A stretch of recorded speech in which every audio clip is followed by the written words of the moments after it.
जानने वाले हैं कि डायलिसिस में ड्राई वेट क्या होता है।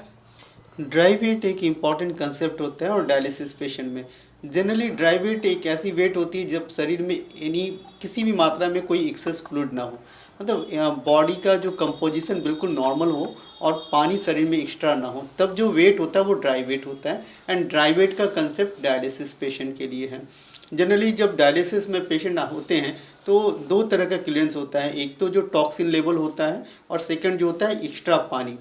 तो किडनी के पेशेंट में जनरली पेशाब कम होता है या ना के बराबर होता है या फिर बिल्कुल एनोडिक हो जाते हैं, नहीं आता है।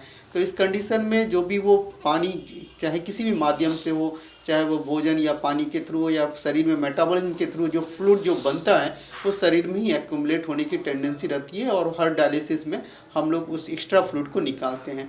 तो हम लोग को जो डॉक्टर या नेफ्रोलॉजिस्ट या डायलिसिस में जो डॉक्टर होते हैं उनको ये निर्धारित करना पड़ता है कि डायलिसिस इस तरह हो ताकि उनके शरीर से जो भी एक्स्ट्रा फ्लूइड हो वो बाहर आ जाए, ताकि वो काफ़ी कंफर्टेबली फिट अपने आप को महसूस करें। तो एक ऐसा वेट बॉडी का जिसमें कोई एक्स्ट्रा वाटर ना हो वो ड्राई वेट होता है।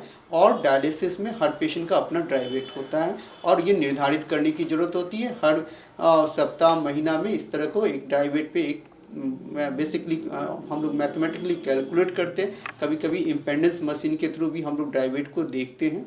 तो ड्राई वेट काफ़ी इंपॉर्टेंट है और हेल्दी लाइफ के लिए डायलिसिस पेशेंट में नॉर्मल ड्राई वेट को अचीव करना काफ़ी इंपॉर्टेंट है।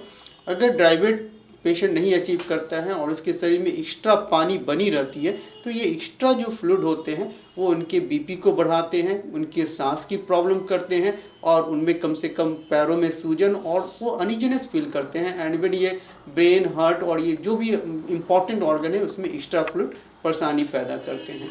अगर पेशेंट कभी पेशेंट नॉर्मली अच्छा डायलिसिस में आने के बाद अच्छा तरह से खाना पीना खाते हैं, भूख लगता है, तो कभी कभी उनका मस्कुलर वेट भी बढ़ जाता है जिसके कारण उनका वजन बढ़ता है।